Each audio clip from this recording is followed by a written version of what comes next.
Dieu va vous montrer des choses qui sont des potentialités pour vous, mais quand vous lisez la parole, vous devez la prendre pour vous, pas juste pour ce groupe spécial de personnes vraiment spéciales, mais chaque promesse dans la parole de Dieu est pour vous. Elles sont toutes pour vous.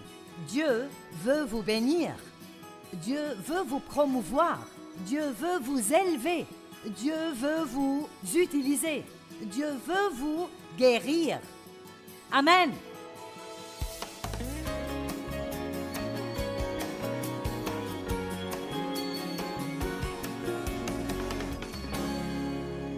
Deutéronome chapitre 1 verset 20.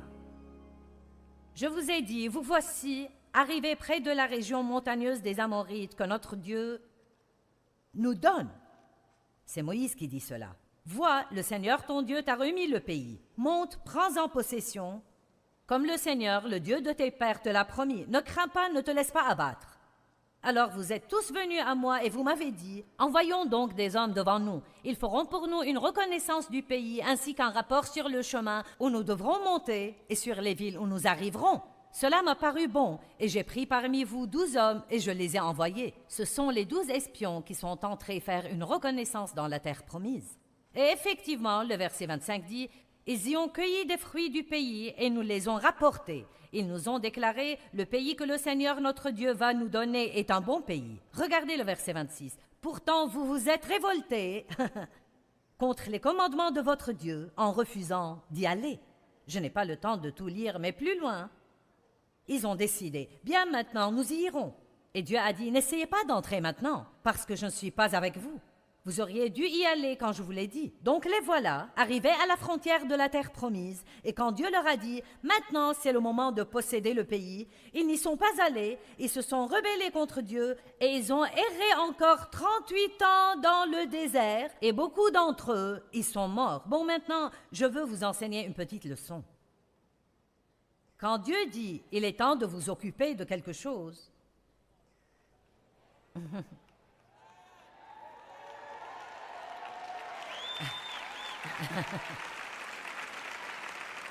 quand Dieu vous dit de vous occuper de quelque chose, il y a une onction pour le faire à ce moment-là. Et vous ne pouvez pas le mettre de côté jusqu'à un moment plus pratique ou un moment apparemment plus facile ou un moment où vous vous sentez prêt, parce qu'alors vous pouvez décider, j'en ai marre de supporter ça, je pense que je vais m'en occuper maintenant, et puis vous rendre compte que Dieu ne vous a pas oint à ce moment-là. Nous devons apprendre que quand Dieu touche des choses dans nos vies, il faut le prendre sérieusement. Si Dieu s'occupe d'une mauvaise attitude chez vous, il faut agir. S'il s'occupe de vous concernant le manque de pardon chez vous, agissez en conséquent. Ne donnez pas l'excuse que c'est difficile de pardonner aux gens. Je vais vous dire ce qui est difficile. Haïr les gens, c'est bien plus dur que de pardonner aux gens. Le pardon est facile comparé à la haine et l'amertume et au ressentiment et au fait d'être plein de poison tout le temps.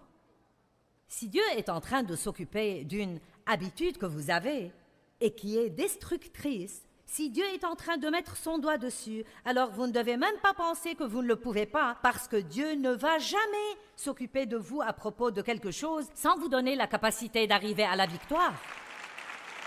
Mais vous devez le croire. J'ai été sexuellement abusée par mon père pendant des années, et quand j'ai quitté la maison, je pensais quitter le problème. J'ignorais que j'avais le problème avec moi gravé dans mon âme. Il était dans mes pensées, il était dans mes émotions, dans ma volonté, et affectait toutes les relations que j'avais, ma relation avec Dieu, ma relation avec moi-même, mes relations avec les autres personnes. Vos secrets vous rendront malade. Et quand Dieu dit qu'il est temps de s'occuper des choses, alors il est temps de le faire. Mon premier mariage était un cauchemar. J'ai épousé un homme qui avait beaucoup de problèmes comme moi, sinon plus, et il courait les autres femmes et était un petit voleur et un escroc. Et donc, ça n'a jamais marché. 5 années de ce cauchemar, nous avons eu un enfant. Et finalement, avons divorcé. Il est allé en prison. Et j'ai rencontré Dave qui était né de nouveau, un jeune luthérien rempli du Saint-Esprit. Et comme je vous l'ai dit, il voulait une épouse. Il était sorti avec 3 femmes. Il essayait, en fait, de prendre possession du pays. Il pouvait... Il pouvait le voir avec les yeux de la foi et il sortait pour le prendre. Laissez-moi vous dire. Donc, écoutez, il a su qu'aucune des trois n'était la bonne et puis il m'a vu en train de laver la voiture de ma mère. Il m'a trouvée mignonne en short, les cheveux remontés sur le sommet de la tête, en train de fumer ma cigarette et boire ma bière ou autre chose. Et il a dit, tu veux laver ma voiture quand tu auras fini avec celle-là? J'ai dit, si tu veux qu'elle soit lavée, lave-la toi-même. Et il m'a raconté ce qui lui était venu à l'esprit. Cette fille est pour moi. Voilà, ou bien il était complètement fou, ou il était guidé par l'Esprit de Dieu. Nous sommes sortis seulement 5 fois, puis on s'est mariés. Il devait aller vite avant de comprendre sur quoi il tombait. Donc, après 3 semaines de notre mariage, Dave m'a dit, « Qu'est-ce qui ne va pas chez toi? » Je ne savais pas que j'avais un problème. Je pensais que tous les autres avaient un problème, mais pas moi. Peut-être que vous aussi ne savez pas que vous êtes le problème. Vous me regardez sur l'écran de télé. J'ai dit, peut-être que votre problème, c'est de ne pas savoir que vous êtes le problème. Vous pensez que je parle aux personnes ici dans cette salle, mais non, je vous parle à vous. C'est un fait, je fais tout ça principalement pour vous. Attrapez! Ne vous allongez pas dans votre lit avec la télécommande dans la main et ne changez pas de chaîne car je serai aussi sur l'autre chaîne.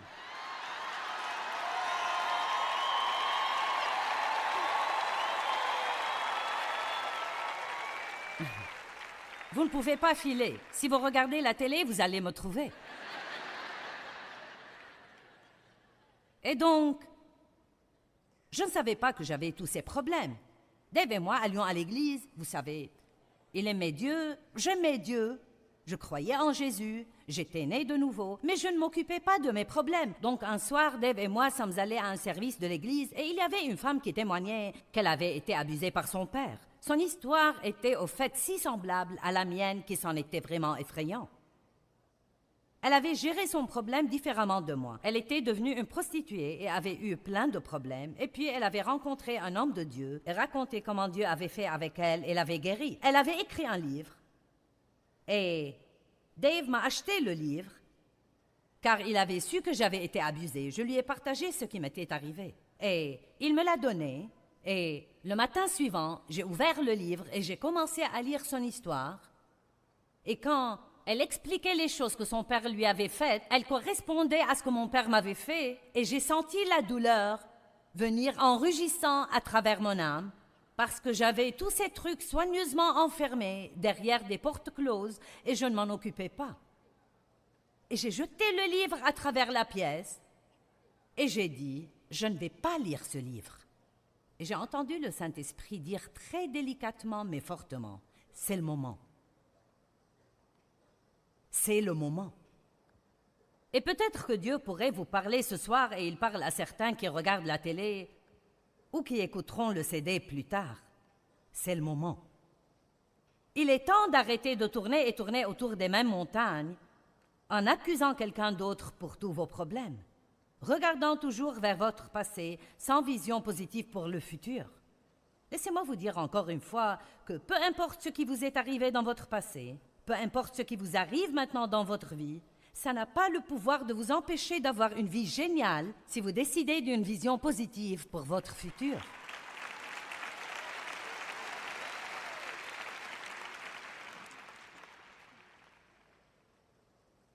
La deuxième mauvaise mentalité qu'ils avaient et dont je voudrais m'occuper est « quelqu'un d'autre doit faire cela pour moi ». Aujourd'hui, nous appelons ça la mentalité du droit acquis. Quelqu'un d'autre doit s'occuper du désordre que j'ai mis. Quelqu'un d'autre doit le faire. Pas moi, quelqu'un d'autre. Ça s'appelle l'irresponsabilité. Et quelle pagaille nous avons à cause de ça dans notre monde d'aujourd'hui. C'est le moment de prendre la responsabilité. Vous dites, ce qui m'est arrivé n'était pas ma faute. Non, ce ne l'était pas. Ce qui m'est arrivé n'était pas ma faute, mais ce que je fais à ce sujet est ma responsabilité. Et ce que vous faites à ce sujet est votre responsabilité. Allez maintenant. Ce n'était pas ma faute que mon père m'abuse sexuellement. Ce n'était pas ma faute. Ce n'était pas ma responsabilité, mais c'était ma responsabilité de m'emparer de la parole de Dieu que je professais croire et d'arrêter de geindre et de m'apitoyer sur moi-même et de regarder le passé et d'avoir une mauvaise attitude. C'était ma responsabilité. Ce n'était pas quelque chose dont il fallait que je m'attende à ce que quelqu'un vienne faire miraculeusement à ma place. Je devais commencer à obéir à Dieu et faire ce qu'il voulait que je fasse. En Matthieu 20:16, il est dit « Il y a beaucoup d'appelés, mais peu d'élus. » Beaucoup d'appelés, mais peu d'élus. Je crois que beaucoup de gens sont appelés à faire de grandes, étonnantes choses. Je pense vraiment que le monde devrait être époustouflé par les chrétiens. Oui, vraiment. Je pense que nous devrions être les héros du monde. Les gens ont besoin de héros, de gens pour lesquels avoir du respect. Ils ont besoin de gens à admirer, quelqu'un qui leur montre la bonne direction. Chaque petit enfant adore jouer aux super-héros. Mes deux plus jeunes garçons ont tous les costumes de super-héros qu'on puisse avoir. J'en ai même un pour jouer aux super-héros avec eux. J'ai ma propre cape de super-héros. Elle a un J sur le dos avec un éclair en travers.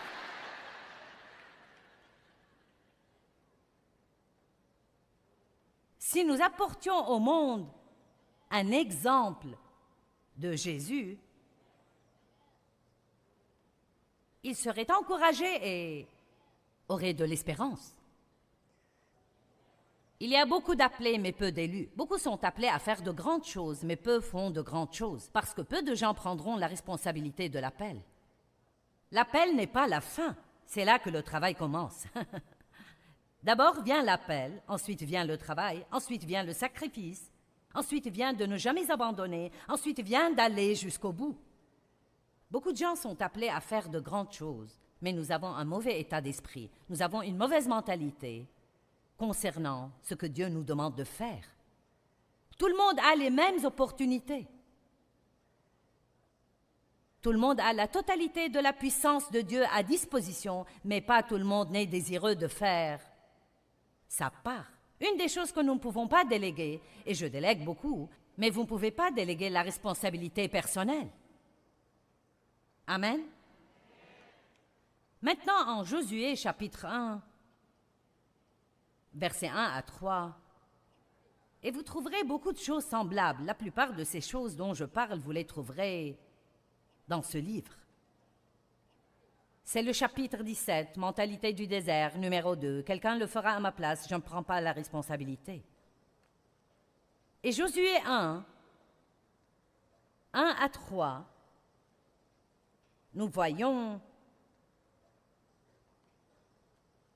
que la Bible dit ceci. Après la mort de Moïse, serviteur du Seigneur, le Seigneur dit à Josué, fils de Nun, qui était aide de Moïse, « Moïse, mon serviteur, est mort. » Bon, c'est un constat très intéressant car si vous savez ce qui s'est passé avant ça, c'était « Pourquoi donc Dieu dirait-il que Moïse est mort ?» Josué savait bien que Moïse était mort. Ils avaient déjà pleuré Moïse pendant 30 jours. Donc, pourquoi dire que Moïse est mort? Parce que ça implique en fait quelque chose de très important et qui n'est pas explicite dans le texte. Et ce qui est impliqué, c'est « Il est maintenant temps pour toi de prendre de nouvelles responsabilités. » Parce que, voyez-vous, Moïse faisait tout pour les Israélites. Il faisait même leur repentance. Ils ne se repentaient pas pour leurs péchés. Quand ils agissaient stupidement et péchaient, Moïse allait supplier Dieu de ne pas les tuer. Et je pense que nous devons réaliser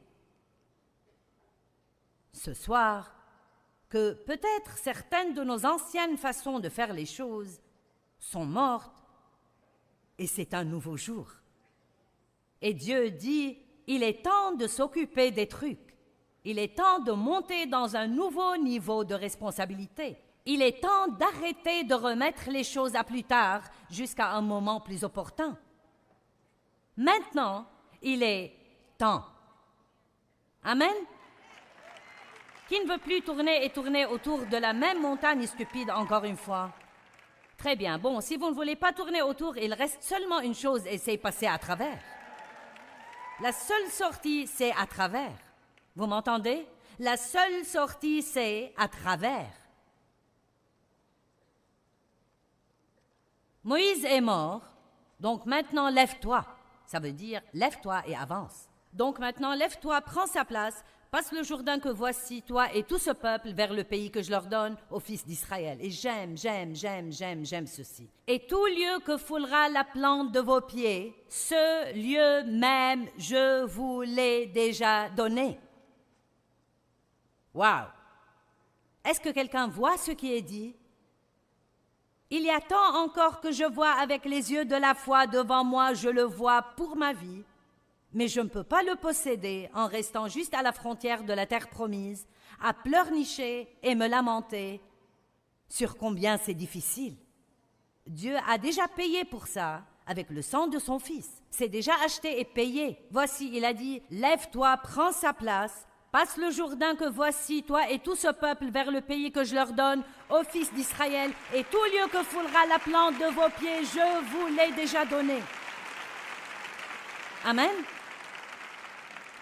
Je ne peux pas juste me tenir ici et dire, bien, quelqu'un d'autre le fera à ma place. Ne puis-je pas juste prier pour cela? Oh là là, nous devons prier. Mais souvent, quand vous priez, Dieu vient et vous montre quelque chose à faire. Oh oh. Je vais répéter. Parfois, quand vous priez, Dieu vient et vous montre quelque chose à faire.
Donc nous prions encore, espérant qu'il choisira quelqu'un d'autre.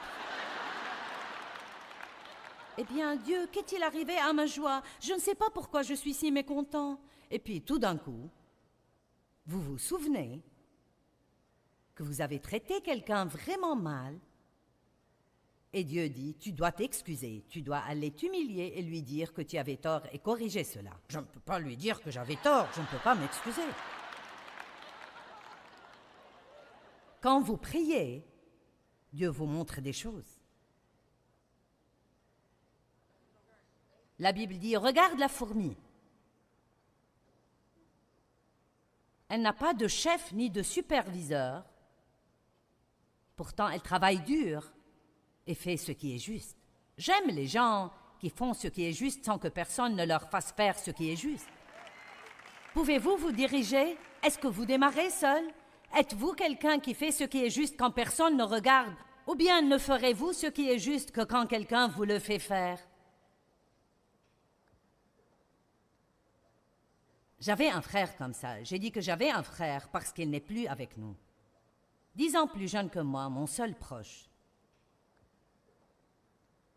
Très jeune, à cause de toutes les choses que nous vivions, il est entré chez les Marines quand il avait 17 ans, a fait la guerre du Vietnam et est devenu toxicomane. et n'a jamais été bien dans sa vie. Nous avons essayé de l'aider. Il a même vécu avec Dave et moi de nombreuses années. Et tant que je le faisais se lever pour travailler, il allait au travail. Tant que je lui disais quoi faire, il le faisait. Si nous étudions la Bible avec lui, il l'étudiait. Mais à chaque fois qu'il se retrouvait seul, il ne pouvait se gérer lui-même et il retournait là où il avait été. Et tristement, mon frère, qui aurait pu faire partie de ça, voyager dans le monde, aider les gens tout autour du monde, est mort dans un immeuble abandonné à Los Angeles il y a à peu près 3 ans, à l'époque de Noël. Peu importe qui est votre famille, le fait que sa sœur soit une évangéliste, une prédicatrice à la télé et aide les gens à travers le monde, ça n'a pas compté pour lui. Il devait prendre ses responsabilités. Vous ne pouvez pas vous en sortir avec une foi de seconde main. Découvrez ce à quoi vous croyez. Amen.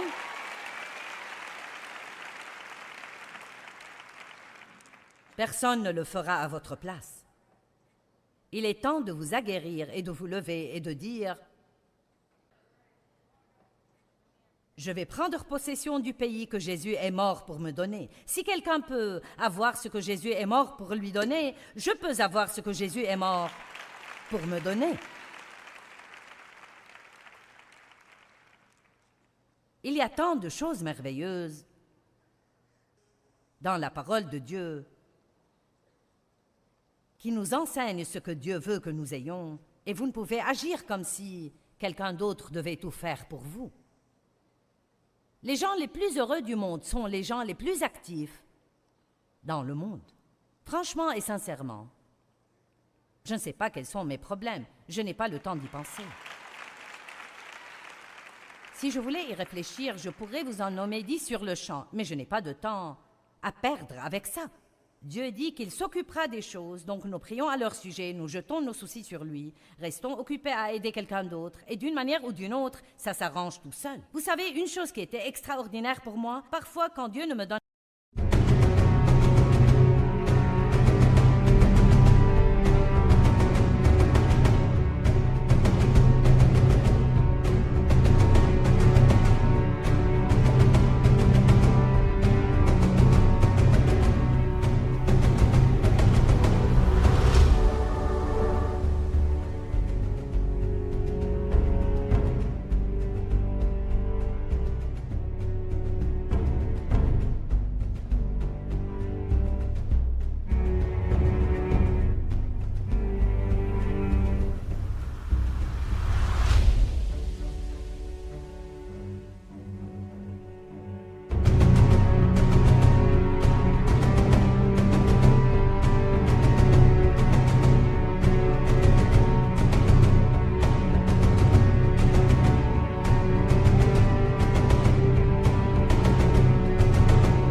d'onction pour résoudre mes problèmes, je veux dire, je ne peux pas m'aider.